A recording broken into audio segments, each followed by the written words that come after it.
ಮೋದಿ ರಾಜೀನಾಮೆಗೆ ಇಂಡಿಯಾ ಪಟ್ಟು, ದೇಶದಲ್ಲಿ ಭುಗಿಲೇಳುತ್ತಾ ಆಕ್ರೋಶ. ಬಿಜೆಪಿಗೆ ಕೈ ಕೊಟ್ಟಿದ್ದು ಇದೆಂತ ಶಾಕ್ ನೋಡಿ. ಪ್ರಧಾನಿ ಹುದ್ದೆಗೆ ಮೋದಿ ರಾಜೀನಾಮೆ ಕೊಡಲೇಬೇಕಾ? ದೇಶದಲ್ಲಿ ಭುಗಿಲೇಳುತ್ತಾ ಆಕ್ರೋಶ.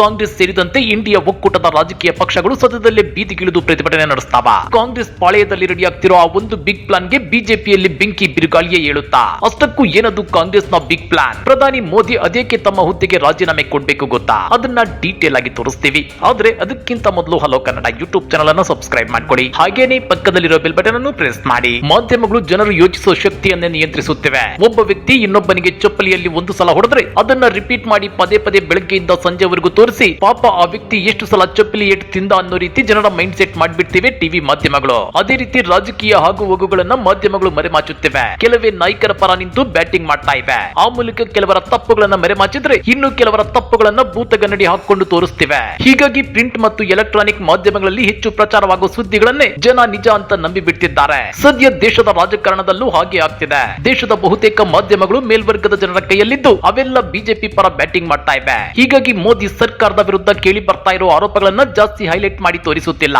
ಅಥವಾ ಪ್ರಚಾರ ಮಾಡುತ್ತಿಲ್ಲ. ನಿಮ್ಗೆ ಗೊತ್ತಿರಲಿ, ಮೋದಿ 3.0 ಸರ್ಕಾರದ ಮೇಲೆ ನೀಟ್ ಯುಜಿ ಪರೀಕ್ಷೆಗಳ ಅಕ್ರಮ ಕೇಳಿ ಬಂದಿದೆ. ಅದೇ ರೀತಿ ಎನ್ಇಟಿ ಪರೀಕ್ಷೆಗಳ ಅಕ್ರಮವೂ ಕೇಳಿ ಬಂದಿತ್ತು. ಬಹುಕೋಟಿ ಷೇರು ಹಗರಣವೂ ಕೇಳಿ ಬಂದಿತ್ತು. ಆದ್ರೆ ಈ ಪ್ರಕರಣಗಳು ಕೇಳಿ ಬಂದಷ್ಟೇ ವೇಗವಾಗಿ ತೆರೆಮರೆಗೆ ಜಾರಿದ್ದಾವೆ. ಮಾಧ್ಯಮಗಳಲ್ಲಿ ಈ ಬಗ್ಗೆ ಸುದ್ದಿ ಫಾಲೋ ಅಪ್ ಆಗ್ತಾನೆ ಇಲ್ಲ.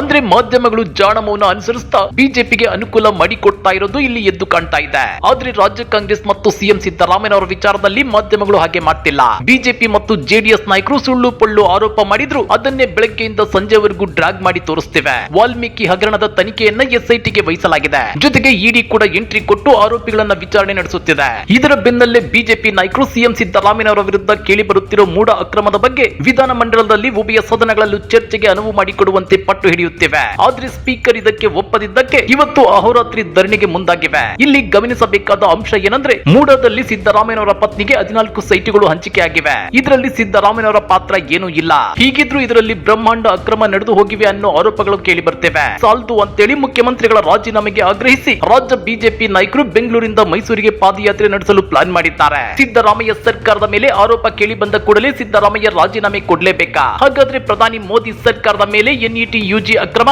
ನೀಟ್ ಪರೀಕ್ಷಾ ಅಕ್ರಮ, ಬಹುಕೋಟಿ ಷೇರು ಅಕ್ರಮ ಕೇಳಿ ಬಂದಿದೆ ಅಲ್ವಾ? ಈ ಪ್ರಕರಣಗಳ ನೈತಿಕ ಹೊಣೆ ಹೊತ್ತು ಪ್ರಧಾನಿ ಮೋದಿ ರಾಜೀನಾಮೆ ಯಾವಾಗ ಕೊಡ್ತಾರೆ? ಈ ರೀತಿಯ ಪ್ರಶ್ನೆಗಳನ್ನ ಮೈನ್ ಸ್ಟ್ರೀಮ್ ಮಾಧ್ಯಮಗಳು ಅದ್ಯಾಕೆ ಕೇಳಲ್ಲ? ಸಿದ್ದರಾಮಯ್ಯನವರಿಗೆ ಮಹಾಕಂಟಕ, ಸಿದ್ದು ಸರ್ಕಾರ ಪತನ ಅಂತೇಳಿ ಪುಂಗೋ ಮೈನ್ ಸ್ಟ್ರೀಮ್ ಮಾಧ್ಯಮಗಳು ಪ್ರಧಾನಿ ಮೋದಿ ಅವರ ವಿಷಯಕ್ಕೆ ಬಂದ್ರೆ ಜಾಣ ಮೌನ ಅನುಸರಿಸುತ್ತಿರೋದಕ್ಕೆ. ಸಿದ್ದು ರಾಜೀನಾಮೆಗೆ ಪಟ್ಟು ಹಿಡಿದು ರಾಜ್ಯ ಬಿಜೆಪಿ ನಾಯಕರು ಪಾದಯಾತ್ರೆ ನಡೆಸಿದ್ರೆ ಪ್ರಧಾನಿ ಮೋದಿ ಅವರ ರಾಜೀನಾಮೆಗೆ ದೇಶಾದ್ಯಂತ ಇಂಡಿಯಾ ಒಕ್ಕೂಟದ ರಾಜಕೀಯ ಪಕ್ಷಗಳು ಕೂಡ ಪಾದಯಾತ್ರೆ ನಡೆಸಿದ್ರೆ ಏನಾಗುತ್ತೆ? ಅಂತಾರಾಷ್ಟ್ರೀಯ ಮಟ್ಟದಲ್ಲಿ ಪ್ರಧಾನಿ ಮೋದಿ ಅವರ ಇಮೇಜ್ ಡ್ಯಾಮೇಜ್ ಆಗೋದಿಲ್ವಾ? ಮಣಿಪುರದಲ್ಲಿ ಹಲವು ತಿಂಗಳುಗಳ ಕಾಲ ನಡೆದ ಸಾವು ನೋವು, ಗ್ಯಾಂಗ್ ರೇಪ್ಗಳು, ಹಿಂಸಾಚಾರದ ಬಗ್ಗೆ ಪ್ರಧಾನಿ ಮೋದಿ ಅದಕ್ಕೆ ತುಟಿ ಬಿಚ್ಚಲ್ಲ.